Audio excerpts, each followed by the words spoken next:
म्हणजे तुमच्या मनात काय चालू आहे नक्की?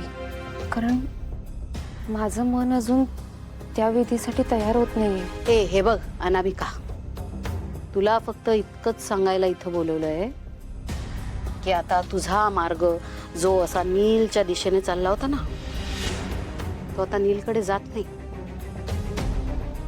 तो आता सारंगच्या दिशेने वळवायचा.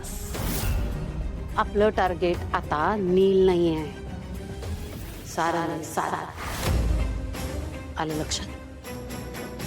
मला सांग, आता या घरात आणि सारंगच्या आयुष्यात सगळ्यात महत्वाची व्यक्ती कोण आहे? सावलीताई. एक्झॅक्टली. तेच मला नकोय. मला आता हवंय की सारंगचं सगळं विश्व तू असली पाहिजेस.